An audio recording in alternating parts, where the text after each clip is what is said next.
Okay. Well, good afternoon, everybody. Welcome to the Graduate School's Professional Development Series. I am Todd Luff, Associate Dean of the Graduate School, and I'm going to serve today as the moderator for this session. And so the topic today is health insurance and how to choose a health provider. And our speaker is Steve Mattar, who is president of Corporate Benefit Solutions in the Detroit area here. And the general goal of this session is to provide you with the information you need to understand the complexities of how we choose health insurance. And I think this is one of those things where we don't always pay as much attention to the details as we should. And so this could be very useful information, particularly those of you who are here in this country from abroad and have a totally different experience with how health insurance is distributed and utilized. So the only thing that I want to add before we get started here is that this is just a general informational session. We're not going to be giving any advice on the proper or best healthcare provider for you to choose or insurance provider. And I think Steve will probably reiterate that point. This is to educate you about how the system works. So with that, I'm going to turn it over to Steve. Welcome to Wayne State, Steve, and thank you for agreeing to make this presentation. Thank you, Todd, and go Warriors. My son was just a recent graduate of Wayne State this past, what was it, May, I guess. Mm-hmm. So we're very familiar with the campus and everybody down there. So really great to be with you today. As Todd said, today's mission is to kind of give you some overview, some basics, as we're calling it here, benefit basics, specifically in the healthcare arena today. So we're going to be zeroing in on that. And the main reason we're zeroing in on that is because it's really the heaviest lift, as I like to say, with regards to any benefit plan at any employer that you may be associated with. The healthcare side of things is kind of weedy at times. It can be confusing. And it has also the highest cost to you as an employee, not only out of your paycheck from a premium perspective, which we'll talk about, but also in terms of utilization. So if you get sick or have to go to the doctor, what does that cost as well? So there's a whole lot of dynamics involved with this. We're going to be scratching the surface. I will stop from time to time to ask if there are any questions. I will also stop at the end. We'll have a little Q&A section at the end. So, just take notes and don't feel rushed about that. But we'll go through all that together. I'm also going to take my face off here, so I'll be less distracting to everyone. But so we'll jump right in with talking about, again, just an overview of the day. It's important to remember that choosing the right medical plan for you is more than shopping by price, right? There is no one size fits all approach to this. But it's important to remember as you're out into the workforce, or you're out looking for a job, or with your current employer, or whatever you're out doing, the benefits that you get are a huge part of your overall compensation. You don't always know that because you don't always see the entire cost of this. So there are costs to you, but there are also very large costs to your employer. And so it's well worth your time, as I say here, to understand how your plan works and how to use your plan to your best advantage. So it's really, really something to think about, not just, oh yeah, and what's my benefit? Shopping by price, as I mentioned, not a good indicator of the best plan, which is somewhat counterintuitive to the way we shop, right? If you're out on Amazon, for example, looking for a new pair of shoes, you are generally looking for the best value, the cheapest deal, what's on sale. And when you do that in your benefit world, you frequently can find yourself a little upside down the road. As it says here at the bottom of the page, the least expensive plan is not always the best value. And that depends on so many factors, but specifically, what is your utilization potentially going to be? So the first thing to get into when we talk about health insurance are the types of plans that are available. And there are two primary types of plans. One is an HMO, or a health maintenance organization. And the other, as we'll see in a moment, is called a PPO. But a health maintenance organization is where you have to pick a primary care physician, a PCP, someone to be your doctor. In other words, we all have a doctor. We all have a primary care doctor that we go to. But with a health maintenance organization, you are required to pick a specific person within the network. And a health maintenance organization has a network of providers.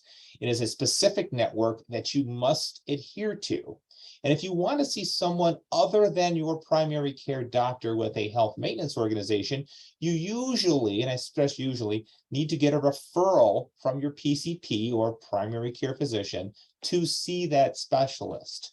Some HMOs do not require referrals, but a lot still do.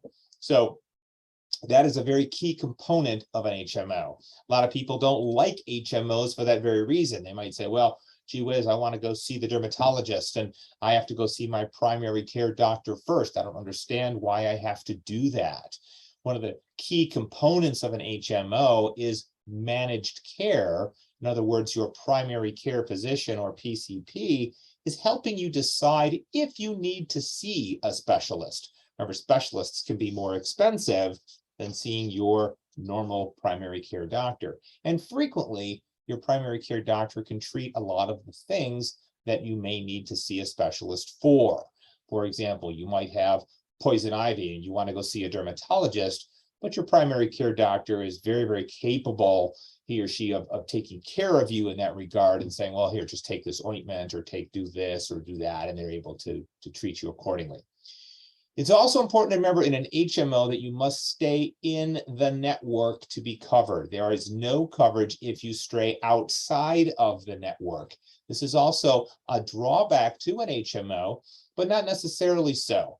If all of your doctors are in the network, and in most instances, the vast majority of hospitals wherever you live will be in that network, you could say to yourself, well, that's all I need. I have all the doctors and hospitals I'm ever going to go to.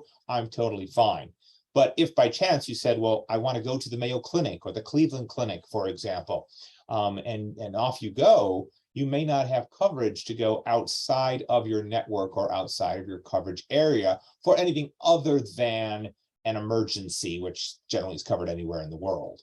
So staying in the network and picking a primary care doctor and having to see that primary care doctor before you can go see a specialist are some of the drawbacks to an HMO. However, HMOs, as it says at the bottom of the page, are usually less expensive than their PPO counterparts. All right, so that's a key component, is when you look at these things, you say, boy, this plan might save me some money, and indeed it might. So let's take a quick look at what a PPO is. A PPO is a preferred provider organization, okay? It is still a network, but it's usually a larger network than an HMO.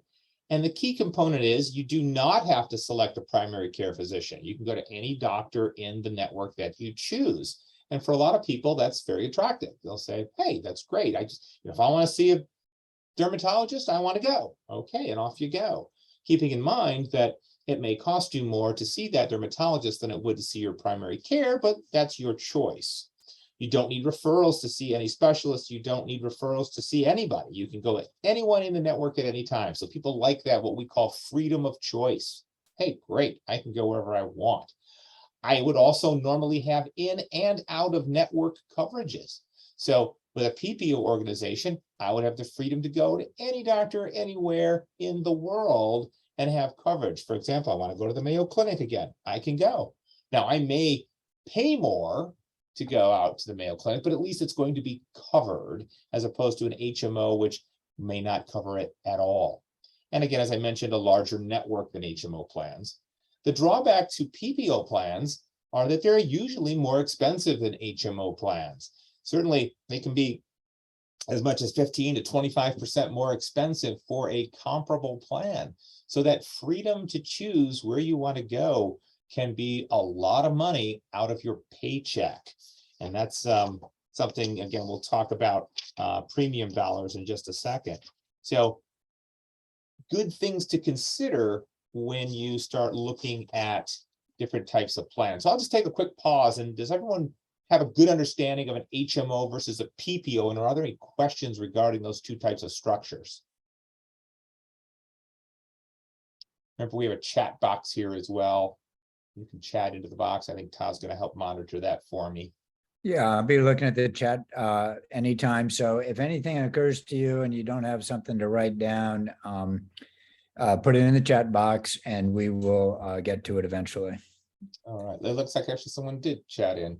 Why would you pick a PPO over an HMO? Seems like the costs are too high. Exactly. For a lot of people, that is exactly what happens. So you'll say, well, gee, the cost of this PPO is so much more than an HMO. Why would I ever do that? Well, a lot of people do that for the very reason I said, which is that their doctors are not in the HMO network. A lot of people really get attached to their physicians or their pediatricians or their cardiologists, and they'll say, I have to see my doctor. And so then it's, well, okay, here's your choice. If you want to see your doctor, you'll pay more for your insurance. There's that. There's also, as I mentioned on the front end, people who shop by price. And as ridiculous as this sounds, it's very true. We see this a lot of times. Our organization works with a couple of hundred different employer groups. And I will tell you firsthand that people who tend to make a lot of money generally think that the most expensive plan must be the best plan. So people will make that choice and say, oh, I'm going to spend, 25% more for basically the same coverage because it costs more. And so it must be better. And they don't take the time to understand that it really makes no sense to do that because all their doctors are in the network anyway. So a lot of craziness that goes on when people start choosing healthcare plans, which again is why I applaud all of you today for being here to try to get a good understanding of how that works. So beyond the types of plans, the HMOs and the PPOs, which pretty much covers the basics of the waterfront, there are carriers and networks, right? Carriers would be people like Blue Cross or Priority or HAP or all zillions of different carriers out there, United Healthcare. There's all kinds of carriers out there. And most employer-sponsored plans, when you get out into the workforce, usually have one insurance carrier. Notwithstanding the fact that Wayne State, for example, has multiple carriers. Some very large organizations like universities, places like that or very large organizations like General Motors or Ford or Stellantis may have multiple carriers. But most employers have one insurance carrier, but they will have multiple plan options to choose from. In other words, they'll have some HMOs, some PPOs, and some other types of plans that we'll talk about. And so you say, well, okay, great. One carrier is not a bad thing as long as you have some plan options to choose from. What's the most important thing to consider is that, are my doctors in the network? This is key. So you start looking at these things, and just as we had that question a minute ago, why would you take one over the other? If none of my doctors are in the HMO network and none of my partner's doctors or none of my children's doctors are in the network, I'm not going to take that HMO because I have to change all my doctors, and I don't want to do that. So that's an important consideration here. But if they are in the network, you say, hey, well, great, this works perfectly well for me and my family. So very, very key things to consider there. And you can search all the providers' websites. There's usually a find a doctor page, or you can call your doctor's office. And, when you're at that point when you're finding a job with an employer and you say, hey, Mr. and Mrs. Employer, here's your, they'll tell you, here's your enrollment kit, here's all the plans we have, and then you can call your doctor and do you accept this plan? And they'll tell you, and if they do, great. And if they don't, then you have to figure out what's the next step for you. But those are, again, carriers and networks. Types of costs you're going to incur, also very important to understand how this works. So you can have recurring payments of what we call premiums, right? Premiums are the price, I call it the price of admission. It's the price you pay to have your insurance plan. So this is a deduction, a direct deduction from your paycheck, weekly or monthly, or however you get paid. And that's what you pay every month to have your insurance with your employer. And when you look at what you pay, generally speaking, in America, you're looking at, somewhere between a third to a half of what the actual cost is. So, when you look at it as much as you're paying, you got to think that your employer is paying at least that much and probably more on your behalf. So as horrible as that premium reduction is every month, you think to yourself, wow, my employer is really putting a lot out there. That's why I was mentioning on the front end how important it is to remember that this is one of the greatest benefits that you have as an employee. When you enter the workforce, yeah, your salary is really important, but so are your benefits. And benefits can be worth tens of thousands of dollars to you over the course of a year. So employer-sponsored plans generally, as I mentioned, have a cost share. So there's that going on. Sometimes they'll pay 100% for you, and you pay that you buy up for your family. Sometimes it's, again, a percentage. But whatever you pay is typically deducted on a pre-tax basis from your paycheck. So that also makes it nice because that money comes out before taxes, and what we call a Section 125 plan. It comes out before taxes, so it doesn't hurt your paycheck as much as paying on an after-tax basis. So you say, okay, well, that's a nice perk of being part of an employer-sponsored plan. After the premium, okay, the price of admission, as I put it here, you're then into what we call copays. And copays are often confused with other types of costs that you incur, but copays are fixed dollar amounts, right, that you pay to your provider or to the pharmacy for each visit, right? There's prescription drugs or sniffles, colds, and coughs. So some examples are down below here. Say you went in for a cold to your doctor's office, and you might have say a $30 office visit copay. So you pay your $30, you're in, you're out, you're done. Your doctor says you have a cold, they write you a prescription for something to get rid of that cold, and then you go to the pharmacy and you have another set of copays for those drugs, as you see down at the bottom of the page here. So all of these different copays come into play. A specialist copay, for example, a dermatologist might cost you $50. An urgent care is going to be $75 in this example, and the emergency room is $250. Again, these are just examples, but they're pretty real world examples of plans that we have out in the marketplace today. What's important to note is that you want to always try and be a good consumer when you are dealing with your own healthcare, right? Everyone hears about being a good consumer, and certainly you're a good consumer when you buy things on Amazon or you go to the grocery store. No one's looking for the not on sale rack. Everyone says, yeah, well, I want the best deal possible. The worst thing you can possibly do in today's world is go to the emergency room for something that's not an emergency, right? Emergencies are defined as a life-threatening illness or injury, right? Life-threatening. You are going to die. Something horrible happened to you. Go to the emergency room. Don't even ask questions, just go. But if, for example, you're urgently in need of care and you can't get into your doctor's office, perhaps you have cut yourself making dinner and you need a few stitches in your hand, nothing dramatic, you're not bleeding out, it might behoove you to try to go to the urgent care. The urgent care is going to be a flat dollar copay of $75 in this example. Could be more, could be less, but $75 for the urgent care, as opposed to $250 at the emergency room. And remember, the emergency room, this is going to be the minimum you will pay, because the emergency room will also frequently run other tests that will hit against your deductible, which we're going to talk about on the next page. And the trip to the emergency room can easily run you anywhere from $500 to $1,000. So it is the most expensive way to get care in America. And you want to avoid the emergency room if you can. Again, don't get me wrong. If you are having an emergency, a true emergency, go to the emergency room.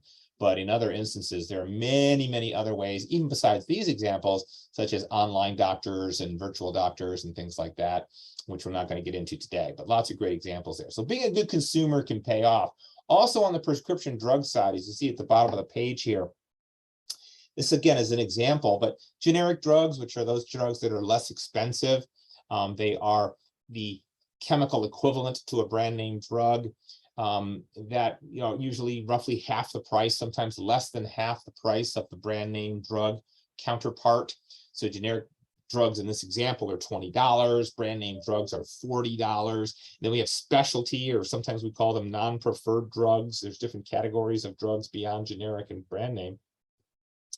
Those can be $80, $100, sometimes $200 or $300. And again, being a good consumer, those non-preferred type drugs, things that get beyond the regular generic and brand name drugs, are drugs that you see heavily advertised on television. And if you're taking something that costs more than your brand name copay, that's an opportunity, again, to be a good consumer. Talk to your doctor and ask your doctor, say, hey, you know, I pay a lot less for generic drugs. Is there something else I could take in the same therapeutic class? A therapeutic class is something that does the same thing in your body. It's not a generic equivalent. It's a therapeutic equivalent. For example, it may lower your blood pressure or lower your cholesterol, but it will be a lot less expensive. Something key to remember when you're out getting prescriptions at the pharmacy is that your doctor does not know your plan. You think they do because you go in, you give them your drug, you give them your medical card, and you think, well, they must know everything about me. No, they have no idea what you pay for prescriptions. And you have to educate them to say, hey, I pay a lot less for generic drugs. Could you prescribe me a generic drug, please? Oh, sure. And they're usually very happy to do that. So just a little tidbit there. I mentioned a minute ago deductibles. And these deductibles are amounts that you pay, as it says here, for very specific services listed before the insurance company starts paying on traditional plans. And we're going to talk about non-traditional plans in a minute. But a traditional plan is a plan that has a copay structure that we saw on this previous page, copay structures with office visits and specialists and those types of things. On a traditional plan, you will have, generally speaking, some sort of deductible that is applied to lab work, diagnostic work, or hospitalizations, right? Lab work, diagnostic work, or hospitalizations. If you have your copay for seeing your doctor for sniffles, colds, or coughs, that does not count towards your deductible. It simply accumulates on the side. So it's very important to know what a deductible is versus a copay, and we'll give you some examples in a minute. But again, it applies to lab work like blood tests or things of that nature, diagnostic work, x-rays, CAT scans, MRIs, things like that, and of course, being admitted to the hospital. Beyond the deductible, and I know this gets weedy, but we'll have some examples that'll help clarify it, I think, is coinsurance. So what is coinsurance? Coinsurance is not a copay, right? So we have copays, deductibles, and now coinsurance. Coinsurance is a percentage of a bill that you're responsible for after you pay the deductible. So once your deductible's been met, again, for lab work, diagnostic work, and hospitalizations, you are responsible for a percentage, usually somewhere in the neighborhood of 20 or 30% of the bill, up to a maximum, and the insurance company pays the other 70 or 80% of the bill, and the rest of it is on them. You say, boy, that gets kind of confusing, and it does. But let's take a look at how that might work. For example, if you had some type of a major event in your life. So I always call it a major event, but let's just say, for example, you had a $50,000 surgery. All right, and I just use 50,000 because it's a big number. It could be $1 million. It doesn't really matter. But if you had a $50,000 surgery, remember, lab work, diagnostic work, hospitalizations. So you're in the hospital having a surgery, you pay your deductible. In this example, we're saying the deductible is $1,000. Now, deductibles can be anywhere from $0 to $5,000 or more. But in this example, we'll say, let's say your deductible is $1,000, which is not uncommon in today's world. You would pay that first because it's a hospitalization. Again, this has nothing to do with your copays. Then you have co-insurance of 20%. Again, a very common number in today's world. So in this example, my $50,000 surgery, I pay the first $1,000 out of my pocket. That's my deductible. Kind of similar to what you have on your car. If you get in a car accident, you pay your deductible before the insurance company pays. But with health insurance, then I pay my co-insurance. So my co-insurance is 20% of the remaining $49,000. You say, holy smokes, that's craziness. Yes, but the co-insurance will have a maximum ceiling to it, a cap. So in this case, the coinsurance is capped at an additional $2,000. All right. Again, your plan would be different from this, but this is an example of how it would work. So I have my deductible, 20% coinsurance up to 2,000. The total is 3,000 that we see here down at the bottom of the page. So my $50,000 surgery is going to cost me $3,000. That is my deductible and coinsurance maximum. That is a very important number to remember when you start comparing plans at your employer. The deductible and coinsurance maximum. That is where the rubber meets the road. So you say, okay, something bad happens to me or someone in my family, I have a $3,000 bill. On some plans, that may be as low as $500 or $1,000. On some plans, that could be as high as $8,000. So you say, wow, what a disparity. Yeah, again, shopping by price, not always the best indicator. So beyond the deductible and coinsurance max, we have something else that'll spin your head, which is called the out-of-pocket maximum. So what's the difference? The out-of-pocket maximum is a total of all the expenses you can possibly pay during the course of a year, right? All the expenses you can possibly pay. So you say, well, let's say I went and had my $50,000 surgery. Okay, well, I've got my deductible down here, I got my coinsurance, and I go to the doctor 15 times, and I have a bunch of drugs. Everything I can possibly do throughout the year goes into my out-of-pocket maximum. It's sort of what we call as an ultimate stop loss, right? An ultimate stop loss amount. So if you ever get to this number, you pay nothing for anything for the rest of that plan year, usually a calendar year, but not always a calendar year. You pay nothing for the rest of that plan year. And you say, wow, that's probably a big number. And it is. On most plans, that's a very, very large number. And it scares people when they look at a plan, when you're comparing plans at your employer, you'll say, gee whiz, my out-of-pocket maximum is so high. That's terrible. I can't take this plan. So it's not the most important number. It's just there to know that, you know, if something horrible happened in a ridiculous upside down world and you went to the doctor every single day for 300 days in a row, there is a maximum that you can pay, but it's not reality to most people. So which is most important? Obviously, the deductible and coinsurance maximum is much more important to you than the out-of-pocket maximum. Again, remember, the deductible and coinsurance maximum pertains to something that will happen to you that causes a catastrophic event, and you have a big bill to pay. My $50,000 surgery, I pay the deductible and coinsurance maximum. The only way to get to that out-of-pocket maximum beyond that is through going to the doctor, going to the urgent care or the emergency room, or getting a lot of prescriptions. And usually it's such a gap between the deductible and coinsurance maximum that the out-of-pocket maximum becomes moot, right? So when you are comparing plans, always look at the deductible coinsurance maximum as opposed to the total out-of-pocket maximum. Sometimes they're the exact same number, but usually they're not. So I'll take a breath there and just ask if anybody has any questions at this point. Or Todd, do we have anything in the chat box? There's nothing in the chat at the moment, but I had a question. Sure. I've always been curious about how the dollar amounts for copays is determined. Is this set in some formal way, or is it a negotiated thing between the insurance company? It seems pretty variable, and even within a plan.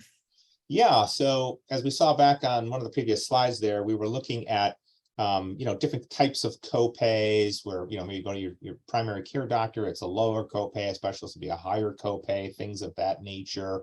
Mm-hmm. And those are the plan designs that your employer puts together. Now, that's when I say that, an employer like yours, like someone that's a very large employer, like Wayne State University, would be able to dictate what those will be. But it's the same across the board for everyone, right? Of course, but they will work with the carrier, no matter which carrier they use. They say, okay, on this plan, we want this type of a copay and this type of a specialist copay, et cetera. In a smaller employer, And when I say small employer, I'm stressing pretty much under 100 or certainly under 50. But if you work for a smaller employer out there who is not of the size and scope of Wayne State or General Motors or Ford, these are box plans. They're sort of set already. And you get to pick off a menu, and the menu will say, well, I want this plan. This plan has a $20 office visit copay, or this plan has a $30 copay. And most employers will offer 2 or 3 different plans out to the employees. And then those you can pick and choose which might fit your needs better. And what I mean by that is you might say, well, I go to the doctor every single week. So if I have the $20 office visit copay versus the $30 office visit copay, that might offset the additional cost of that plan. But it's not sort of a random thing. In most employers, it's just they're box plans that the employer picks from the carrier. I see. Okay, interesting. Yeah, it's really interesting. Oh, we do have a question in the chat. Yep. From Carolina. I will read it. Is the coinsurance max number readily available when analyzing plans, or is that a number that you can only get by calling the insurance company? That is a great question. And generally speaking, most employers will give you a benefit booklet or a benefit summary that has all that laid out for you. And it depends on the employer. It depends on who they're working with as an advisory firm, or what carrier, what types of materials they provide to you. I know in our instance at Corporate Benefit Solutions, we create very individualized benefit books that spells out all those key items, and most benefit companies do. So that is not a secret number, and it should be readily available. But if it's not, it's certainly something you should ask either your HR department or your employer, or yes, you can call the insurance company and they would be able to help you as well. But it should be right out there. Great. Thank you. Okay, great stuff. One more question here. Okay. This is from Kiara. I don't know if we're going to cover this, but would you use the same methods of comparing insurance plans if you weren't receiving insurance through your employer? Another great question. And yes, the answer is yes, because that's kind of what I was alluding to. Again, I keep referring back to, shopping by price. If you're not part of an employer group and you have to go to the individual marketplace, you can go out there and shop. And so many people get confused by what's out there because the prices range all over the map. And again, your intuitive nature says, I want the least expensive plan. I want something that's not going to be really super expensive. So I am going to try and get this one because this one's only $300, whereas this one's $600. And if you don't drill down into that, now here's a great example of the previous question. Sometimes the information you want to know about those out-of-pocket maximums and copays and those things is a little more difficult to find. And so reading the fine print of those plan descriptions can be a little bit difficult. And so that's where you can run into a little bit of trouble, because people frequently will buy plans that are the quote unquote least expensive plan, and then they end up in the hospital and owe tremendous amounts of money, and they're very sad. So same methods apply. It's just a little bit more difficult if you're on your own. Great. Thank you, Steve. Welcome. All right. Thanks for those questions. So not to make things more confusing, but they do get a little more confusing. We have different types of deductibles, which is kind of crazy. There are what we call embedded deductibles and aggregate deductibles. Embedded deductibles are the vast majority of plans, and these are individual deductibles, right? This is where any one person is capped at a certain amount, and then they're done. And then the other members of the family or the couple have their own individual deductible, and then there is a total amount of a deductible for the family, but each person is capped at an individual amount. An aggregate deductible is something we also call a team deductible. And an aggregate deductible versus an embedded individual deductible is where everybody shoots at the deductible at the same time, and any one person in a couple or family setting can satisfy the entire deductible. You think, wow, that sounds kind of crazy. And It kind of does, but I'll give you some examples of how this works.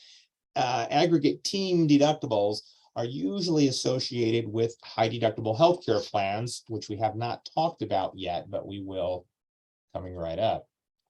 So in an embedded or individual deductible, this is an example of a 3-person family unit. You got parent number 1, and in this example, a single deductible limit, like we saw previously, was $1,000. The family deductible limit is generally 2 times the single amount, in this case, $2,000. So we have a parent that incurs medical bills of $750. Remember, on a traditional plan, those medical bills are lab work, diagnostic work, and hospitalizations. This does not include going to the doctors for your copays. The child in this case had some medical bills towards the deductible of $250, and parent number 2 had medical bills that accumulated up to as much as $2,000. However, that parent number 2 is capped at $1,000. So between the entire family, they accumulated a $2,000 deductible. So if any one person accumulated more than that, in fact, parent number 2 did, they're not responsible for that deductible amount. The family is capped at a $2,000 deductible because everybody contributed to it individually. So the conclusion, parent number 1 did not meet the deductible. Parent number 2 did meet the deductible, in fact, exceeded the deductible. Child did not meet the deductible, but the family met their family deductible. So beyond that, remember, they could potentially have co-insurance, but the deductibles have been met. So we say, okay, well, that's the individual embedded deductible. The aggregate deductible, or what we consider a team deductible, a little different. So in this case, a single person, if you were a single person on the plan, you might possibly be capped at $1,000. But because this is a family setting and the $2,000 family deductible applies, the parent, number 1 here, incurs medical bills that counted towards the deductible of $1,500, the child $200, parent number 2 $300. Aggregately, they accumulated the same $2,000, but parent number 1 ate up an entire $1,500. In the previous example, if it was an individual deductible, parent number 1 would have been capped at $1,000, right? And the family deductible would not have been met, but it would have saved them $500. So an interesting distinction between aggregate and embedded deductibles. And what we're going to talk about shortly is where that comes into play. So again, traditional plans, HMOs, PPOs, set copays for prescription drugs and office visits, only services that go against the deductible, lab work, diagnostic work, hospitalizations. What we haven't talked about, oh boy, are HSA qualified plans, what we call high deductible healthcare plans. On these types of plans, this is an interesting twist. It could be an HMO or a PPO. So that's cool. It just adds another flavor into the mix, but you're able to have a health savings account. An HSA is a health savings account. Again, we'll talk about that momentarily. But an HDHP, as they're called, are generally less expensive than traditional copay plans and sometimes less expensive than HMO plans. So it adds a new dynamic into the mix. There are no copays for office visits. You pay the carrier what's called the approved amount for the area where you live. So, if you go to the doctor, instead of having a $20 or $30 copay, you pay the approved amount. And we have examples of that coming up. And that scares people sometimes. They say, I don't get that. I would rather have a copay.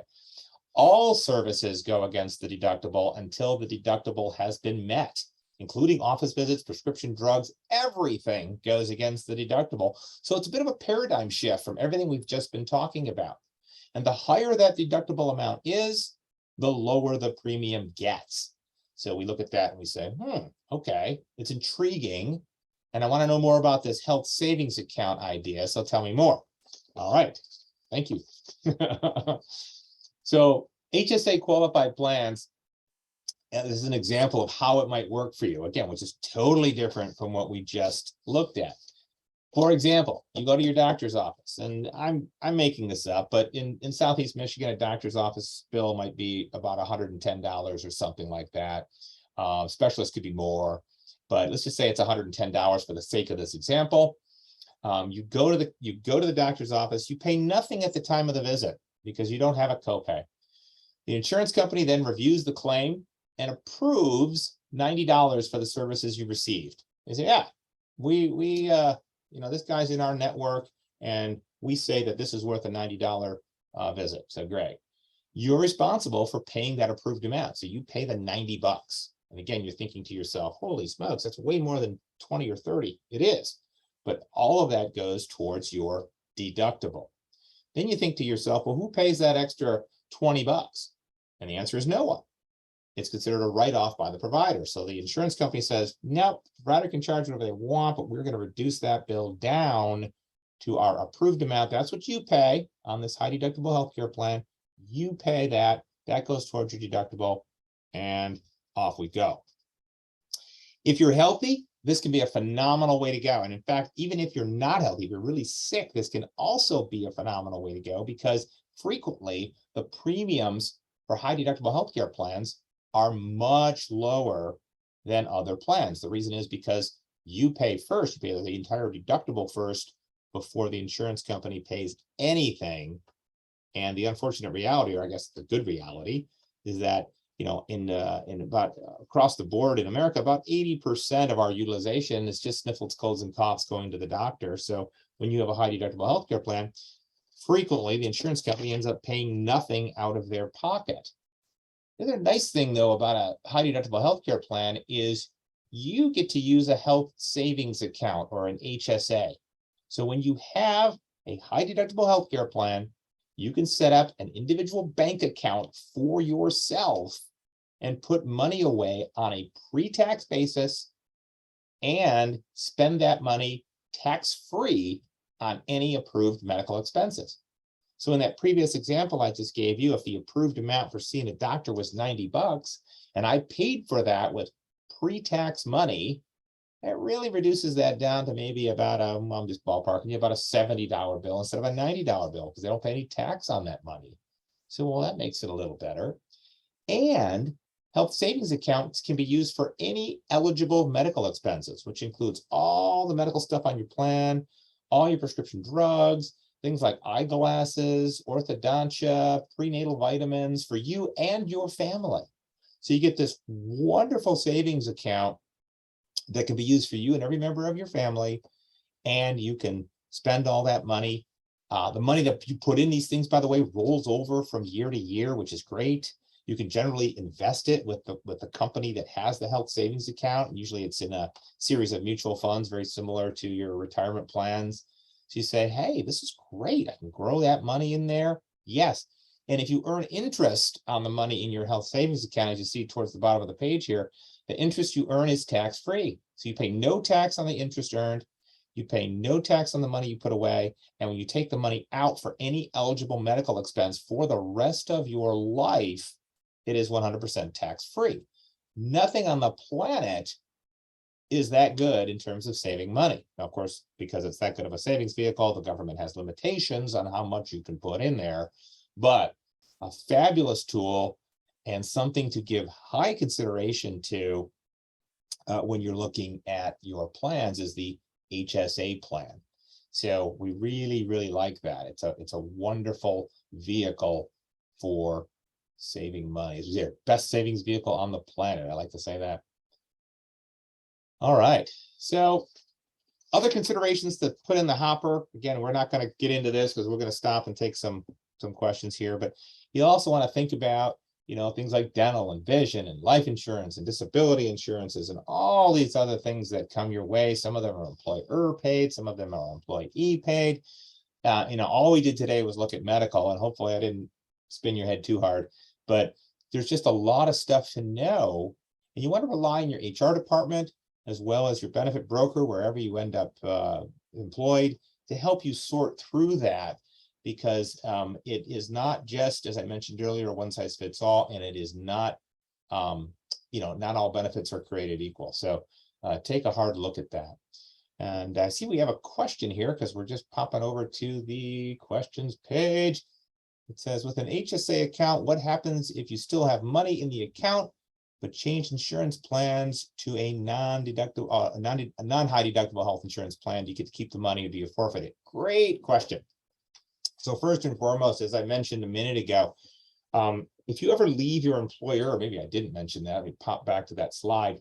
If you ever leave your employer for whatever reason, the money goes with you if you change employers. So that's great. So it's not stuck there. It is your bank account. It is literally a separate bank account in your name that is specifically earmarked for eligible medical expenses. If I'm with an employer and I take a high deductible healthcare plan and I say, yeah, okay, I'm going to try this. And for whatever reason, I decide that's not for me, but I've put a couple $1,000s in my health savings account, you get to keep that. So that money is yours and you can still spend it on any eligible medical expense for you or your dependents for the rest of your life, 100% tax-free. So you never forfeit that money. You never leave it behind. It's really, really a wonderful thing, a wonderful tool, as I mentioned, for saving cash if you're in a high deductible healthcare plan. All right, so any other questions on anything? I actually finished before the hour, so yay to me. Any questions on anything at all that we can help you with? I know this is a lot. I know it's hard to digest this. Believe it or not, this is sort of the Benefits for Dummies version, but if you have any additional questions, you can certainly contact us at the number below. I know this is going to be posted. Happy to help you anytime, but it's really just a matter of taking your time when you get into your employer to figure out what you need. We do have a question in the chat, Steve. Okay. It's from Rosemary. Is there any resource for comparing insurance carriers? For instance, when comparing plans on the exchanges, is there any way to get comparative statistics about how quickly they pay claims, what their customer service is like, et cetera? That would be great, but no, not that I'm aware of at any rate. You can compare plans usually side by side, so you can select several plans and with different carriers and look at, for example, some of the things we talked about, the copays and the out-of-pocket maximums and things like that. So depending on what site you're on, you may be able to compare them that way. But with respect to claims paying ability and customer service and that sort of thing, generally speaking, no, I do not know of that. That would be more of a, I guess, a Google search and trying to find out how people have, experienced that particular provider. Great. Additional questions for Steve. Here's one from Kiara. Where could a person go to compare plans? What sites are helpful? Well, again, if you're part of an employer group, you would just go there. But if you're doing this on your own and you don't have an employer sponsored plan, you can go, if you just Google the Affordable Care Marketplace, or there's a company out there called E-Insurance that you can go to. I have no affiliation with that, so you can go there, you can look around. I also would encourage you to, if you're confused by this, to employ the services of a healthcare professional in your area. Just search somebody out. Be careful about putting your stuff online, though. I would really caution against that, just because, if you enter your information online to somebody on a random website, you will be inundated with so many types of questions and phone calls and emails, and it's very uncomfortable. Yeah. Nora, you have a question? Yes. I was wondering, sometimes I would see online people talking about how they have $100K medical bill, and saying I have insurance and they didn't cover it. How does that happen? I don't know if you've seen that recently, but generally speaking, that doesn't happen. There are no limits to how, because the Affordable Care Act did some very good things. It did some things that weren't so good, but it did some things that were very good. There are generally no limits to any carrier. Now, that notwithstanding, that's true health insurance. there are still in the marketplace things like limited medical plans and things like that. And it's truly a matter of getting what you pay for. So if you're buying an individual plan, for example, or a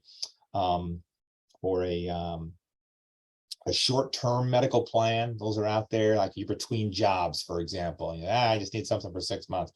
You can get these little short-term plans on your own. They have limitations. You have to know what you're getting. But on an employer-sponsored plan or anything through the marketplace, that does not occur.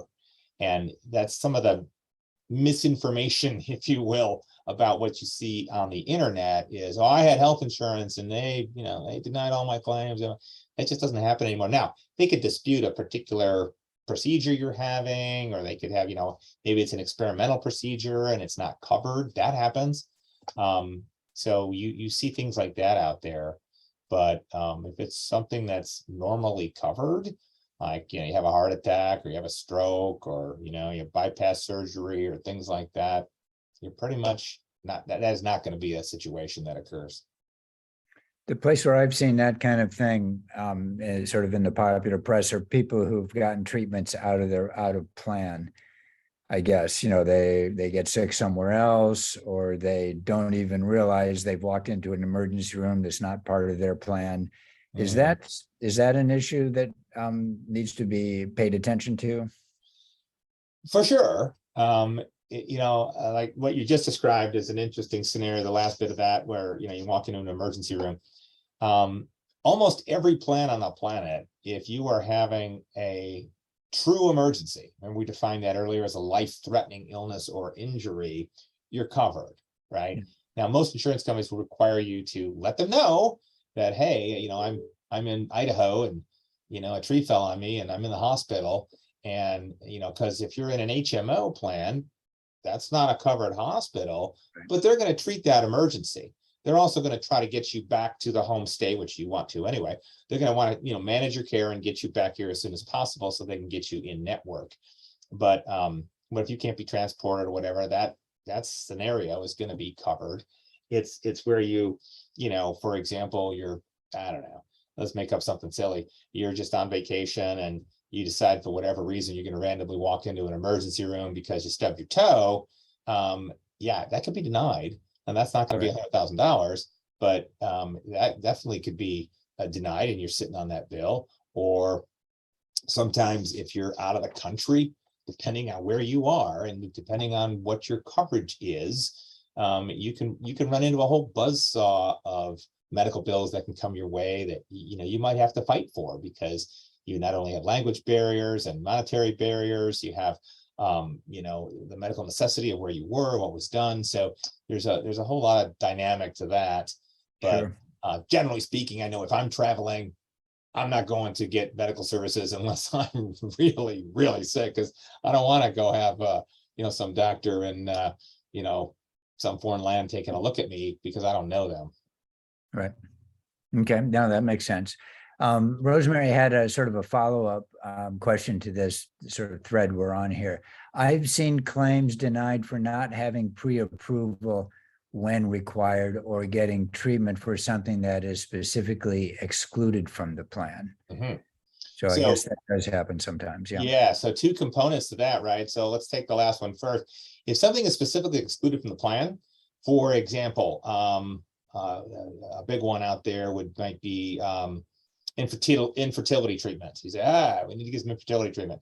So off you go and you go do that. Well, that could be specifically excluded from your plan. So you go and get that done and you're getting nothing for that. It doesn't go against anything, and that's 100% on you. So you say, wow, that's not right. Well, again, when you're choosing your plan, looking at those benefit descriptions, because you can drill down into these things, looking down those benefit descriptions, and hey, I know me and my partner are going to be having some issues with infertility. We already have some. We want to have some coverage of that. Some plans cover that, some plans don't. So you're going to want to look at that. But pre-approvals are a whole nother thing. So you always, again, back to consumerism. If you're going to have a procedure done, you're going to have a CAT scan or a whatever, ultrasound. It is your doctor's responsibility to do this. All right. So hear what I'm saying. It's their responsibility to do it. But if they don't do it, you are on the hook. So as a good consumer, before you go in to have any procedure done that needed a pre-approval, you always want to say, hey, did this get through my insurance company? Are we all good here? And they'll say, well, yes, we are. We see that's all done. Your insurance company signed off. Everything's great. Thank you. Let's go do that surgery. Let's go have that scan. Don't just assume that that's all good ever. You have to always be diligent, because remember, the people behind the desk at your doctor's office, at the hospital, you know, they look like wonderful people. They're wearing scrubs. They look professional. And most times they are, but sometimes they're not. And sometimes you can find yourself dealing with somebody that really puts you in a bad spot. Yeah, that's right. Just another example of why you have to be educated about all this stuff and navigate things appropriately. Well, we've come up to exactly 4 o'clock. Was unbelievable timing, Steve. Very well done. So I think we will end the session. Thank you, everybody, for attending. And if you want to see this again or see the slide deck that Steve prepared, it will be posted on the graduate school website, I believe, in a couple of days. So be on the lookout for that if you want to refer back to any of this information. Great. Thank you very much, everybody. And thank you so much, Steve. That was really excellent. Thank you, Todd. It was a pleasure. Good to meet everybody virtually here. So have a great rest of your week. See you all later, everybody. Bye-bye.